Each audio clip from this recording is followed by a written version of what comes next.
Bismillahirrahmanirrahim. Assalamualaikum warahmatullahi wabarakatuh. Innal hamdalillahi nahmaduhu wa nasta'inuhu wa nastaghfiruh wa nu'minu bihi wa natawakkalu alayhi wa na'udzu billahi min syururi anfusina wa min sayyiati a'malina. Man yahdihillahu fala mudhillalah wa man yudlil fala hadiyalah. Ashhadu an la ilaha illallah wahdahu la syarikalah wa ashhadu anna Muhammadan abduhu wa rasuluh. Allahumma salli ala sayyidina Muhammadin wa ala alihi wa sahbihi wa sallim. Subhanaka la ilma lana illa ma 'allamtana innaka antal alimul hakim wa la hawla wa la quwwata illa billahil aliyyil azim. Rabbi shrah li sadri wa yassir li amri wahlul 'uqdatam min lisani yafqahu qawli, amma ba'd. Alhamdulillah, thumma alhamdulillah, tuan-tuan dan puan-puan yang dirahmati Allah Subhanahu wa taala. Pertama sekali marilah sama-sama kita panjatkan kesyukuran kepada Allah Subhanahu wa taala. Kerana pada hari ini, kerana pada malam ini, alhamdulillah, syukur pada Allah. Allah masih panjangkan lagi umur kita, alhamdulillah. Allah berikan kesihatan yang baik kepada kita, alhamdulillah. Allah berikan taufik dan hidayah kepada kita, alhamdulillah. Hingga sama-sama dapat kita dirikan solat fardu maghrib secara berjemaah di rumah masing-masing, alhamdulillah. Mudah-mudahan diberkati Allah Subhanahu wa taala, insya-Allah. Dan tuan-tuan dan puan-puan dirahmati Allah, pada malam ni kita akan teruskan lagi kuliah maghrib kita dengan pengajian kitab At-Tibyan fi Adab Hamalatil Quran yang dikarang oleh Al-Imam An-Nawawi rahimahullahu ta'ala. Tuan-tuan dan puan-puan yang dirahmati Allah, sedar dan tak sedar, rupa-rupanya kita dah berada pada penghujung bulan Sya'ban. Dan malam ini juga merupakan kuliah yang terakhir lah. Sebelum kita berehat, kita berhenti dahulu kuliah maghrib kita sempena datangnya bulan Ramadan Al-Mubarak, bulan Ramadan yang diberkati Allah Subhanahu wa taala. Insya-Allah kita akan gantikan dengan tazkirah pada waktu yang lain, dan kita akan gantikan dengan tadarus Al-Quran, insya-Allah. Mudah-mudahan diberkati Allah Subhanahu wa taala, insya-Allah. Jadi tuan-tuan dan puan-puan yang dirahmati Allah, untuk malam ini kita akan sambung lagi bab yang ke-8 daripada kitab At-Tibyan fi Adab Hamalatil Quran yang dikarang oleh Al-Imam An-Nawawi rahimahullahu ta'ala, di mana pada bab ini Al-Imam An-Nawawi rahimahullahu ta'ala nak mengajar kepada kita. Bukan sekadar mengajar kita, bahkan mengajak kita untuk sama-sama membaca Al-Quran. Baca Al-Quran daripada surah-surah yang tertentu pada waktu-waktu yang tertentu, sebagaimana yang dilakukan oleh Rasulullah sallallahu alaihi wasallam. Dan kita dah bicarakan waktu-waktu yang afdal membaca Al-Quran, surah-surah apa yang dibaca oleh Rasulullah sallallahu alaihi wasallam di dalam solat Jumaat, di dalam solat witir, di dalam solat hari raya. Dan kita dah bicarakan juga tentang solat-solat sunat yang dilakukan oleh Rasulullah sallallahu alaihi wasallam. Kebanyakannya solat-solat sunat yang dilakukan secara sendirian, baginda akan membaca pada rakaat yang pertama suratul Fatihah dan diikuti dengan surah Al-Kafirun.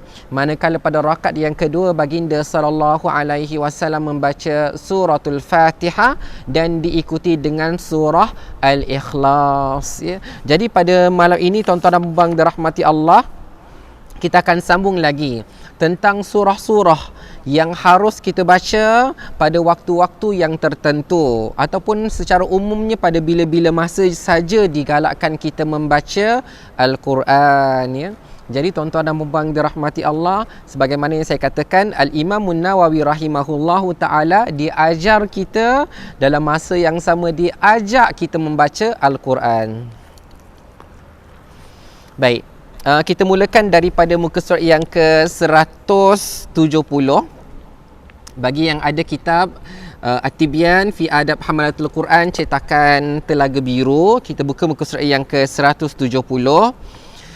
walaupun saya dah sebutkan tadi, tapi saya nak baca sedikitlah apa yang kita dah belajar pada minggu yang lalu, kerana yang saya nak sebutkan ini sangat-sangat penting tuan-tuan dan puan-puan dirahmati Allah. Kalau boleh kongsikan pada orang lain, kerana awal Ramadan pada tahun ini insya-Allah kita akan dirikan solat sunat tarawih dan solat sunat witir. Jangan ditinggalkan tuan-tuan dan puan-puan dirahmati Allah, kedua-duanya. Ya, solat sunat tarawih dan solat sunat witir tu jangan ditinggalkan. Usaha seboleh yang mungkin tuan-tuan dan puan-puan dirahmati Allah untuk mendirikannya. Baik, kita tak bicara tentang solat sunat tarawih, tapi kita bicarakan tentang solat sunat witir. Ya. Oleh kerana insya-Allah kita akan kalau ikutkan PKP hingga 28 April. Kita tak tahu, wallahu alam, adakah dia dilanjutkan ataupun tidak, tetapi sebagai persiapan, ya, bila mana kita dirikan solat sunat tarawih dan kita tutup dengan solat sunat witir, kita kena tahu apakah surah yang dibaca oleh Rasulullah sallallahu alaihi wasallam. Baik, saya bacakan apa yang disebutkan oleh Al-Imam An-Nawawi rahimahullahu taala. Kata beliau, sesiapa yang melakukan solat witir 3 rakaat, ya, dia hendaklah membaca surah Al-A'la dalam rakaat yang pertama. Surah Al-A'la tu yang mana satu? Sabbihisma rabbikal a'la. Itu surah tu, surah Al-A'la. Dan membaca surah Al-Kafirun dalam rakaat yang kedua. Surah Al-Kafirun yang mana satu? Qul ya ayyuhal kafirun. Dan pada rakaat yang ketiga hendaklah dia membaca surah Al-Ikhlas dan surah Al-Falaq dan surah An-Nas. 3 surah dibaca.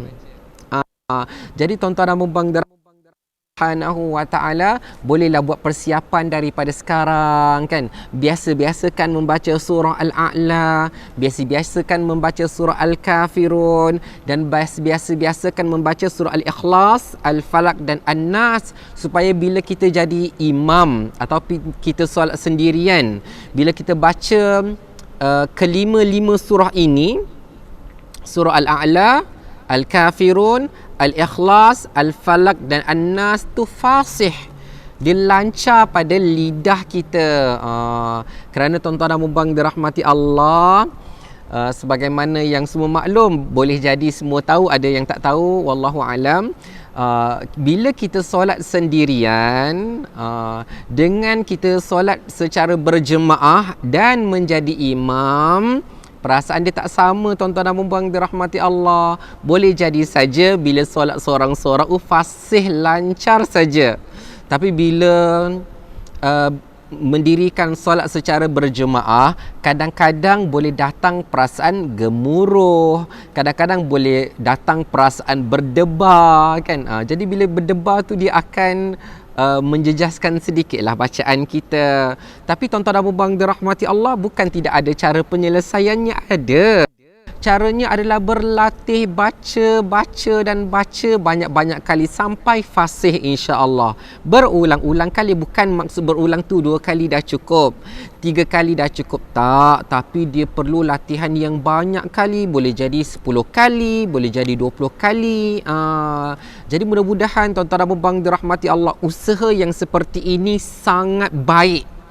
Buat saja tuan-tuan dan puan-puan dirahmati Allah, baca Al-Quran itu berulang-ulang, tidak pernah ada ruginya. Tak pernah membazir masa kita membaca Al-Quran itu, tak pernah. Kerana Rasulullah SAW menjanjikan ganjaran yang banyak dan pahala yang banyak untuk kita bagi orang yang membaca Al-Quran. Sebagaimana Rasulullah SAW bersabda, Iqra'ul Quran fa innahu ya'ti yaumal qiyamati syafi'an li ashabih. Kalian baca Al-Quran. Yang kita duk berlatih untuk salat sunat witir, contoh, oleh kerana kita nak baca fasih untuk salat sunat witir malam nanti, kita pun bacalah surah Al-A'la 10 kali, 15 kali, 20 kali sampai fasih. Lalu kita baca dalam salat pun fasih. Yang kita duk ulang Al-Quran berkali-kali itu, ganjarannya besar. Sebagaimana Rasulullah SAW bersabda, kalian bacalah Al-Quran kerana sesungguhnya Al-Quran akan datang pada hari kiamat. Untuk apa? Untuk memberi syafaat, memberikan pertolongan, datang berdoa kepada Allah agar kita diampunkan, agar kita masuk ke dalam syurga, agar kita dapat kemuliaan daripada Allah Subhanahu wa taala. Jadi biasa-biasakan membaca Al-Quran, banyak-banyakkan membaca Al-Quran.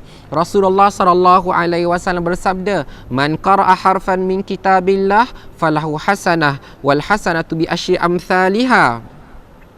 Barang siapa yang membaca satu huruf daripada Al-Quran, baginya satu pahala, dan setiap pahala itu digandakan 10 kali ganda. Bayangkanlah tuan-tuan dan puan dirahmati Allah, kita baca surah Al-A'la semata-mata persiapan untuk membaca dengan fasih dalam solat sunat witir. Baca 1 kali, 2 kali, 3 kali, 4 kali, 10 kali, 20 kali. Berapa banyak huruf sebenarnya kita dah baca. Banyak pahala yang Allah Subhanahu wa taala nak berikan kepada kita. Itu belum lagi termasuk pahala mengamalkan sunnah Rasulullah sallallahu alaihi wasallam, kerana baginda membaca surah-surah ini di dalam solat sunat witir. Masya-Allah. Mudah-mudahan diberkati Allah Subhanahu wa taala. Mudah-mudahan Ramadan ini kita baca, tuan-tuan dan puan dirahmati Allah, kita dirikan solat sunat tarawih, kita dirikan solat sunat witir dengan surah yang dibaca oleh Rasulullah sallallahu alaihi wasallam, kekasih agung kita, insya-Allah. Baik. Kita masuk dalam topik yang berikutnya, iaitu surah Al-Kahfi. Surah Al-Kahfi pada hari Jumaat, ya. Jadi tuan-tuan dan puan dirahmati Allah Subhanahu wa taala, kalau saja, kalaulah sebelum-sebelum ni kita dengar sunat baca surah Al-Kahfi pada hari Jumaat, sunat membaca surah Al-Kahfi pada malam Jumaat, kita dengar saja tapi belum baca. Jangan tunggu lama-lama lagi tuan-tuan dan puan dirahmati Allah. Kalau bukan sekarang, bila lagi?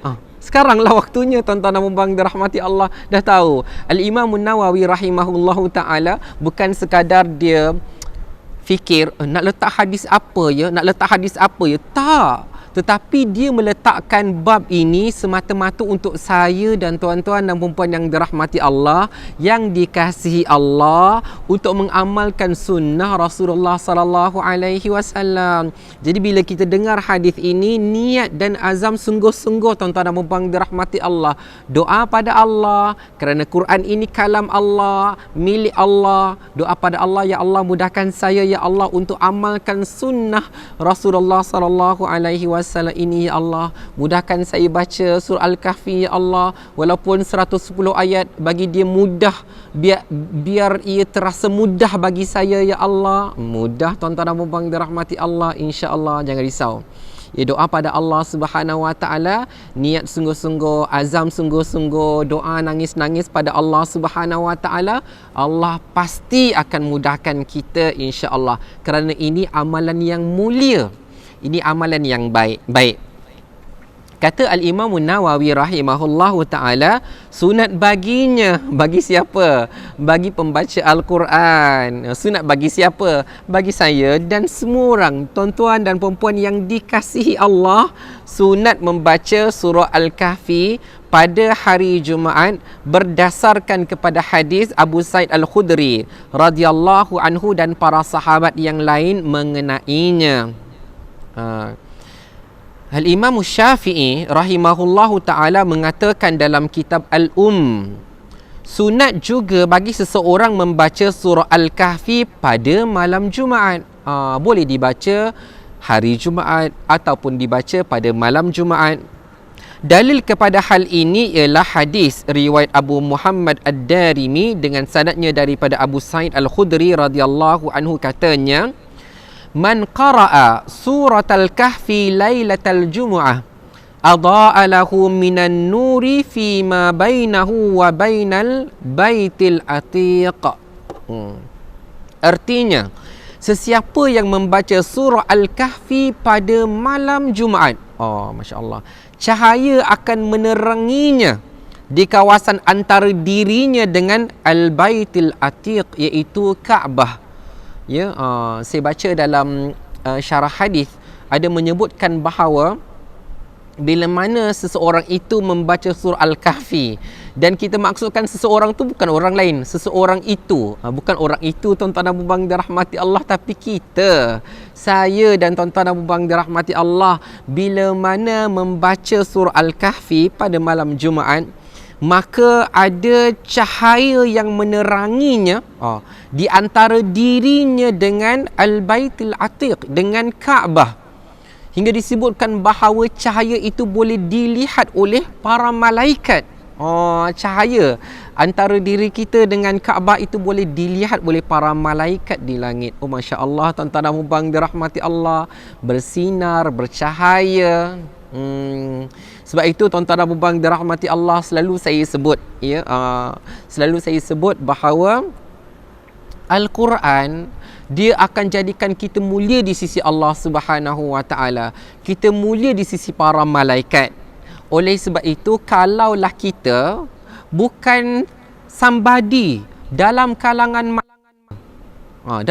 manusia, kita ni bukan somebody, itu tak mengapa tuan-tuan dan puan dirahmati Allah, itu tidak ada apa-apa. Asalkan apa? Asalkan kita ni somebody di sisi Allah Subhanahu Wa Taala dan para malaikatnya. Tapi macam mana nak jadi somebody? Macam mana jadi seseorang yang dikenali oleh Allah, dikenali oleh para malaikatnya? Menerusi kalam Allah Subhanahu Wa Taala. Kita selalu baca Al-Quran, tuan-tuan dan puan dirahmati Allah, kita akan jadi mulia di sisi Allah dan mulia di sisi para malaikatnya. Jadi tuan-tuan dan puan dirahmati Allah, kalau boleh kita usaha seboleh yang mungkin untuk kita mahir baca surah kita baca juzuk amma, kita mahir baca juzuk amma. Surah kita baca keseluruhan Al-Quran, kita mahir. Kenapa kena mahir tuan-tuan dan puan dirahmati Allah Subhanahu Wa Taala? Kerana disebutkan dalam satu hadis, al-mahiru bil Quran ma'as safaratil kiramil bararah. Orang yang mahir tentang Al-Quran, boleh baca dengan fasih, selalu mengamalkan Al-Quran, maka kedudukannya bersama-sama dengan para malaikat yang mulia. Masya Allah, tuan-tuan dan puan dirahmati Allah. Macam mana boleh jadi mulia? Kerana kalam Allah Subhanahu Wa Taala. Biarlah kita tak dikenali oleh siapa-siapa, biarlah kita ni tak dimuliakan oleh siapa-siapa di bumi ini, asalkan kita dimuliakan oleh Allah Subhanahu Wa Taala. Tapi kalau dapat kedua-duanya, itu juga merupakan kemuliaan daripada Allah Subhanahu Wa Taala. Imam Ad-Darimi turut menyebutkan sebuah hadis tentang sunat membaca surah Hud pada hari Jumaat. Surah Hud dalam juzuk berapa ya? Dalam juzuk yang ke-11. Pada hari Jumaat, dan sebuah riwayat daripada Makhul, seorang tabi'in yang agung, menyatakan sunat membaca surah Ali Imran pada hari Jumaat. Jadi tuan-tuan dan puan dirahmati Allah Subhanahu Wa Taala, digalakkan juga kepada kita untuk membaca surah Hud dan surah Ali Imran. Surah Ali Imran dalam juzuk yang ketiga. Dan bacalah mana-mana surah daripada Al-Quran. Perbanyakkan bacaan Al-Quran pada hari Jumaat. Masya Allah. Baik. Nak membaca Al-Quran dengan mudah ni kena minta pada Allah, tuan-tuan dan puan dirahmati Allah. Kena doa pada Allah Subhanahu Wa Taala. Doa melalui lidah kita, menerusi lisan kita, menerusi hati kita, minta sungguh-sungguh daripada Allah. Bukan sekadar lintasan teringin, rasa macam nak baca Quran, rasa, bukan sekadar rasa saja tuan-tuan dan puan dirahmati Allah, tapi niat sungguh-sungguh, doa sungguh-sungguh pada Allah. Ya Allah, permudahkan saya dan semua yang mendengar ini untuk mudah membaca Al-Quran, ya Allah. Minta pada Allah, minta sungguh-sungguh, ya Allah. Ya Allah, basahkanlah lidah saya, ya Allah. Basahkanlah lidah tuan-tuan dan puan-puan yang dirahmati Allah, semua yang mendengar, semua yang menonton ini, untuk mudah membaca Al-Quran, ya Allah. Mudah membaca Al-Quran dengan fasih, mudah membaca Al-Quran dengan bertajwid, ya Allah. Mudah membaca Al-Quran dengan suara yang elok, dengan suara yang baik. Minta pada Allah Subhanahu Wa Taala, minta sungguh-sungguh, kerana tak ada siapa-siapa yang boleh mudahkan kita baca Al-Quran melainkan Allah Subhanahu Wa Taala. Jadi doa pada Allah, minta pada Allah, ya. Baik. Tuan-tuan dan puan-puan dirahmati Allah, topik yang berikutnya adalah memperbanyakkan bacaan ayatul kursi. Kalau tajuk dalam buku kita ni, dia tulis banyakkan bacaan ayatul kursi. Tetapi sebenarnya dalam perenggan itu disebutkan sekali tentang surah Al-Mu'awwidhatain. Al-Mu'awwidhatain bererti dua surah pelindung. Apakah dua surah itu? Tidak lain dan tidak bukan surah Al-Falaq dan surah An-Nas, ya. Sebagian para ulama menyebutkan sebagai Al-Mu'awwidhat. Al-Mu'awwidhat, surah-surah pelindung. Maksudnya bukan dua sajalah, ya. Antaranya ada 3 surah pelindung, iaitu surah Al-Ikhlas, surah Al-Falaq dan surah An-Nas, yang dikenali oleh orang kita sebagai 3 Qul. Maksudnya membaca ayatul kursi dan 3 Qul itu pada bila-bila masa, perbanyakkan membacanya. Tetapi tuan-tuan dan puan-puan dirahmati Allah, persoalan dia, bila nak baca? Bilakah waktu yang kita boleh baca bila-bila masa, tetapi yang dituntut untuk kita membacanya tu bila? Baik. Kata Al-Imam Nawawi rahimahullahu ta'ala, sunat baginya, bagi siapa? Bagi pembaca Al-Quran. Siapakah pembaca Al-Quran itu? Saya dan tuan-tuan dan puan-puan yang dirahmati Allah kita semua. Kita semua sunat membaca, sunat membanyakkan bacaan ayatul kursi pada semua keadaan. Pada setiap masa, tuan-tuan dan puan-puan dirahmati Allah, ya, digalakkan kepada kita untuk membaca ayatul kursi. Baik, sebelum saya sambung, tuan-tuan dan puan-puan dirahmati Allah, kenapa ayatul kursi? Kerana ayatul kursi merupakan ayat yang paling agung di dalam Al-Quran. Merupakan ayat yang paling agung di dalam Al-Quran. Jadi sebab itu, tuan-tuan dan puan-puan dirahmati Allah, kita perlu memperbanyakkan membaca ayatul kursi. Di dalamnya, tuan-tuan dan puan-puan dirahmati Allah, terdapat nama-nama Allah Subhanahu wa ta'ala yang maha agung. Yang terdapat di dalamnya nama-nama Allah Subhanahu wa ta'ala yang maha agung. Baik, InsyaAllah nanti saya akan ceritakan, ya. Sunat baginya membanyakkan bacaan ayatul kursi pada semua keadaan. Membacanya setiap malam apabila hendak tidur. Maksudnya sebelum kita tidur, digalakkan kepada kita untuk membaca ayatul kursi. Kenapa, nanti insya-Allah saya kongsikan. Dan membaca Al-Mu'awwidhatain selepas salat. Jadi tuan-tuan dan puan-puan dirahmati Allah Subhanahu wa ta'ala, untuk kita mengamalkan ayatul kursi dan Al-Mu'awwidhatain ataupun Al-Mu'awwidhat. Al-Mu'awwidhatain, 2 surah pelindung, iaitu surah Al-Falaq, Qul a'udzu birabbil falaq, dan suratul Nas, Qul a'udzu birabbin nas. Tapi kalau dikatakan Al-Mu'awwidhat, surah-surah pelindung, maksudnya bukan 2 lah, lebih daripada 2. Itu termasuk surah Al-Ikhlas, Qul huwallahu ahad. Baik, bilakah waktu yang dituntut untuk kita membacanya? Yang tuan-tuan dan puan-puan dirahmati Allah perlu ingat, ada 2 waktu. Ada 2 waktu ni, 2 masa ni kita kena membaca ayatul kursi dan Al-Mu'awwidhat.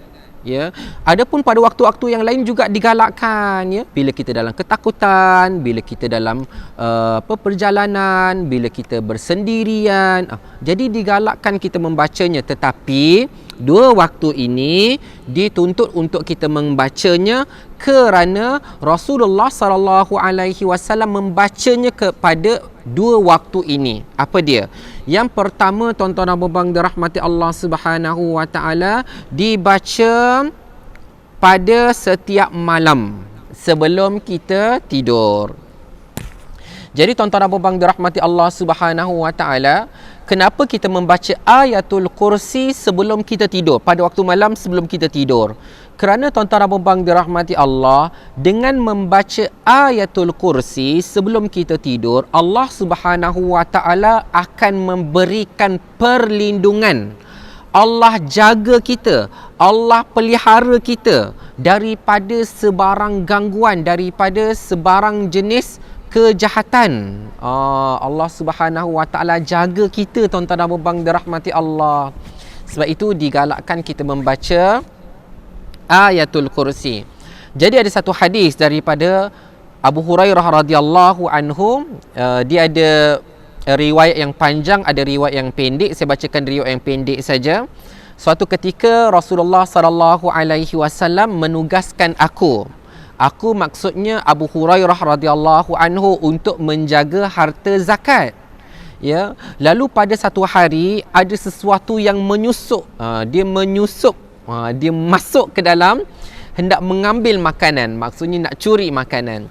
Maka aku pun menangkapnya dan berkata, aku benar-benar akan membawa kamu berjumpa kepada Rasulullah. Aku akan serahkan kamu kepada Rasulullah sallallahu alaihi wasallam. Lalu yang ditangkap itu, lalu yang menyusup masuk itu berkata, jika kamu hendak pergi ke tempat tidur, bila kamu nak tidur, bila malam kamu nak tidur, maka bacalah Ayatul Kursi. Yang ditangkap ni, yang menyusup masuk ni bagi tahu kepada Abu Hurairah, jika kamu hendak pergi ke tempat tidur, maka bacalah Ayatul Kursi. Kenapa? Nescaya Allah akan sentiasa menjaga kamu dan syaitan tidak akan mendekati kamu sampai pagi. Masya Allah, tuan-tuan dan puan dirahmati Allah, ya. Baca Ayatul Kursi sebelum tidur ada dua kelebihannya. Pertama, Allah sentiasa akan jaga kita, dan yang kedua, syaitan tidak akan mendekati kita sampailah keesokan paginya. Masya Allah, ya, luar biasa Ayatul Kursi, ya, ayat yang paling agung. Jangan lupa tuan-tuan dan puan dirahmati Allah, ayat yang paling agung di dalam Al-Quran adalah Ayatul Kursi. Kita kena hafal dan kita kena ajar ahli keluarga kita untuk menghafalnya. Dan bukan suruh sajalah, bila mereka dah hafal, dengarkan bacaannya, betul tak betul, kan, tuan-tuan dan puan dirahmati Allah. Baik. Kemudian maka Rasulullah sallallahu alaihi wasallam, Abu Hurairah pun menceritakan perkara itu kepada Rasulullah sallallahu alaihi wasallam. Lalu baginda pun bersabda, dia yang kamu tangkap semalam, yang kamu telah lepaskan dia telah berkata benar kepada kamu, padahal dia adalah pendusta. Siapakah dia? Si penyusup tadi sebenarnya adalah syaitan. Jadi tuan-tuan dan puan dirahmati Allah, sebab itulah sebelum kita tidur kita akan baca Ayatul Kursi untuk mendapat perlindungan daripada Allah dan supaya syaitan tidak boleh dekat dengan kita, ya. Baik. Kemudian yang kedua, sebelum kita tidur kita akan membaca Al-Mu'awwidzat, ya, surah-surah pelindung, iaitu surah Al-Ikhlas, Al-Falaq dan An-Nas, ya. Jadi bagaimana caranya tuan-tuan dan puan dirahmati Allah Subhanahu Wa Taala? Ia diulangi sebanyak 3 kali. Berdasarkan kepada hadis Rasulullah sallallahu alaihi wasallam, kita akan meletakkan kedua-dua belah tangan kita. Bila kita nak tidur tu, kita duduk dulu. Kemudian kita akan letakkan kedua belah tangan kita macam ni. Kita akan bukakan dia. Kemudian kita akan baca Al-Ikhlas 1 kali, Al-Falaq 1 kali dan An-Nas 1 kali. Kemudian kita akan ludah isyarat. Macam itulah. Tak basah pun, tak ada air liur, ya. Macam itulah. Kemudian kita akan sapukan pada wajah kita, kepala kita, ya, dan semua bahagian badan kita yang hadapan yang kita boleh sampai, tangan kita, badan depan kita, paha, kaki, dan kemudian seluruh bahagian belakang yang boleh kita capai. Itu baru 1 round, 1 cycle. Kita buat untuk yang kali yang kedua, Al-Ikhlas, Al-Falaq, An-Nas. Kemudian sekali lagi wajah kita, kepala kita, badan kita, sampai tempat yang kita boleh sapu. Round yang ketiga, Al-Ikhlas, Al-Falaq, An-Nas. Macam tu. Kemudian kita sapu wajah kita, kepala kita, badan kita dan semua tempat yang kita boleh capai, ya. Maka itu juga tuan-tuan dan puan dirahmati Allah, perkara yang diajar oleh Rasulullah sallallahu alaihi wasallam. Bila kita lakukan yang demikian, maka Allah Subhanahu Wa Taala akan melindungi kita daripada gangguan syaitan dan juga daripada sebarang kejahatan. Sebarang kejahatan kita akan dapat perlindungan daripada Allah Subhanahu Wa Taala. Cuma tuan-tuan dan puan-puan dirahmati Allah, mungkin situasi kita berbeza lah dengan orang-orang yang terdahulu, di mana dulu kalau mereka bermusafir, mereka tidur di padang pasir, ada banyak binatang buas, ya, mungkin ada serigala, mungkin ada harimau, mungkin ada kalajengking, mungkin ada lipan, mungkin ada binatang-binatang yang berbisa. Jadi mereka minta perlindungan sungguh-sungguh daripada Allah Subhanahu Wa Taala, termasuklah perlindungan supaya tidak diganggu oleh syaitan. Ya. Tetapi kalau kita katakan hari ini bilik kita selamat, rumah kita selamat, tuan-tuan dan puan-puan dirahmati Allah, itu bukan bermaksud kita tak payah baca, kita bacanya juga. Ya, kerana selain daripada harimau, serigala, ya, kalajengking, ular dan apa-apa binatang yang berbahaya, ada yang lebih bahaya, iaitu syaitan, ya. Jadi syaitan itu lebih berbahaya, di mana dia akan hasut kita, dia akan buatkan kita lupa untuk ingat pada Allah Subhanahu Wa Taala, ya. Sedangkan saya selalu suka ingatkan diri saya dan tuan-tuan dan puan-puan dirahmati Allah, sebelum kita tidur, itu adalah waktu untuk kita syukur pada Allah, untuk kita ingat pada Allah. Sebab apa? Sebab Allah dah bagi kita banyak nikmat sepanjang hari. Allah bagi sihat, Allah bagi kuat, Allah bagi makan, Allah bagi minum, Allah bagi pakaian, Allah bagi keperluan, Allah bagi kehendak, Allah bagi macam-macam pada kita. Tetapi syaitan akan berusaha supaya bila kita dah dapat macam-macam nikmat sepanjang hari, malam nak tidur tak payah ingat Allah. Ya, tak payah terima kasih pada Allah, tak payah syukur pada Allah. Tapi kita, tuan-tuan dan puan dirahmati Allah, diajar oleh Rasulullah sallallahu alaihi wasallam sebelum tidur ingat balik nikmat yang Allah bagi daripada pagi tadi, dengan sarapannya, dengan makan tengah harinya, dengan makan minum petangnya, dengan makan malam. Ingat Allah Subhanahu Wa Taala, sebagaimana doa yang pernah kita belajar sebelum ini yang berbunyi, Rasulullah sallallahu alaihi wasallam membaca doa, alhamdulillahilladzi at'amana wa saqana wa kafana wa awana fakam mimman la kafiya lahu wa la mu'wi. Doa untuk syukur pada Allah, terima kasih pada Allah sepanjang hari yang macam-macam Allah bagi pada kita. Sebelum tidur ingat pada Allah, terima kasih pada Allah Subhanahu Wa Taala. Semuanya Rasulullah sallallahu alaihi wasallam dah ajar pada kita, tinggal lagi kita mengamalkannya sahaja. Masya-Allah, tuan-tuan dan puan dirahmati Allah. Baik. Kemudian dua ayat tadi ataupun dua package tadi, Ayatul Kursi dan Al-Muawwidzat, juga dibaca selepas solat fardu. Jadi sebab itu tuan-tuan dan puan dirahmati Allah Subhanahu Wa Taala, setiap kali selepas solat fardu jangan lupa untuk membaca Ayatul Kursi. Minta maaf tuan-tuan dan puan dirahmati Allah, daripada awal tadi duk cerita Ayatul Kursi tak baca pula ayatnya. Ya, ayatnya bermula Allahu la ilaha illa huwal hayyul qayyum la ta'khudhuhu sinatun wala naum, ya. Sampai habis, ya. Ayat yang ke berapa? Nak cari kat mana ayat ni? Ayat yang ke-255 daripada surah Al-Baqarah, ya. Ayat yang ke-255 daripada surah Al-Baqarah, pangkal juzuk yang ketiga. Buka cari Quran tuan-tuan dan puan dirahmati Allah. Selak kan, tengok juzuk yang ketiga. Juzuk yang ketiga tu tuan-tuan dan puan dirahmati Allah, muka surat yang ke berapa? Muka surat yang ke-42, ya. Jadi cari, baca, tuan-tuan dan puan dirahmati Allah, ya. Jadi Ayatul Kursi ini jangan lupa membacanya setiap kali selepas solat fardu. Kenapa tuan-tuan dan puan dirahmati Allah Subhanahu Wa Taala, ya? Kenapa? Kerana orang yang mengamalkan Ayatul Kursi setiap kali selepas solat fardu, maka dirinya dengan syurga tidak ada apa-apa halangan. Oh, Masya Allah, tuan-tuan dan puan dirahmati Allah, saya dengan syurga tidak ada apa-apa halangan.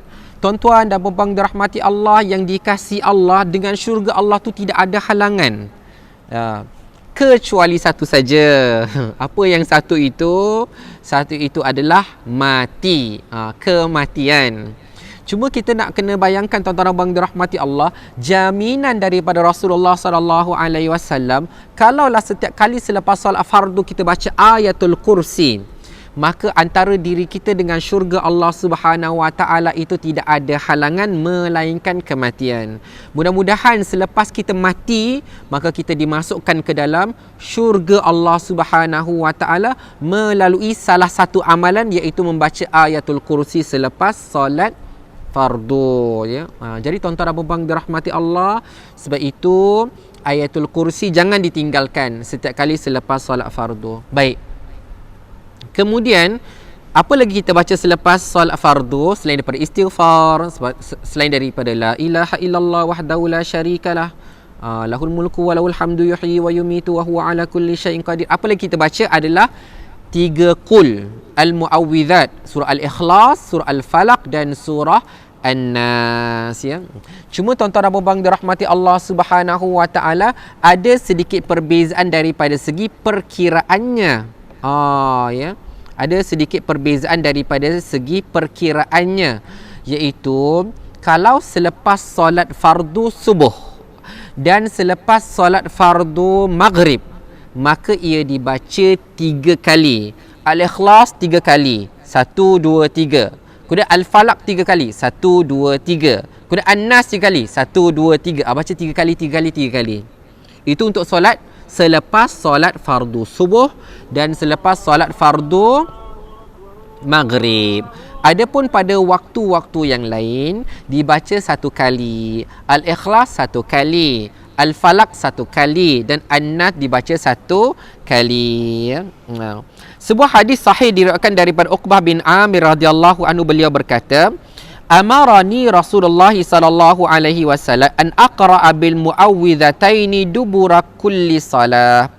Artinya, Rasulullah sallallahu alaihi wasallam telah memerintahkan aku untuk membaca al-muawwidhatain, al-ikhlas, al-falaq, an-nas, setiap kali selepas selesai solat.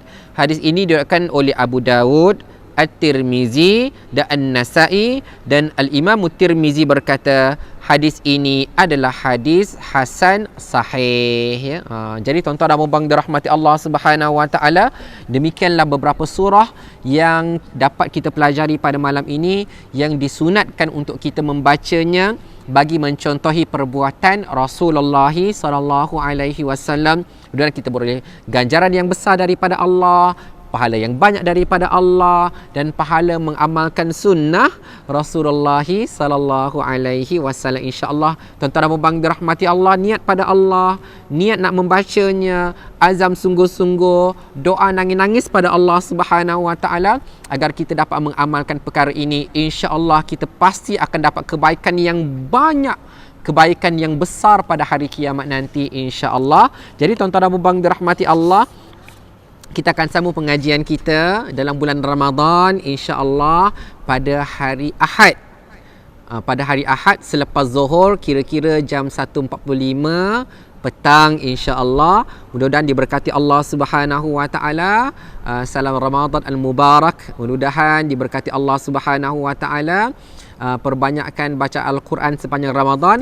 InsyaAllah esok tazkirah kita jam 1.45 petang selepas solat Zuhur adalah berkaitan persediaan Ramadan dan amalan-amalan yang kita lakukan dalam Ramadan pada musim PKP ini. Apa yang kita kena buat, insya-Allah kita sambung pada esok hari. Mudah-mudahan diberkati Allah Subhanahu Wa Taala. Aqulu qawli hadha wa astaghfirullahal azim li wa lakum. Wassalamu alaikum warahmatullahi wabarakatuh. Kita sudahi dengan tasbih kafarah dan suratul Asr.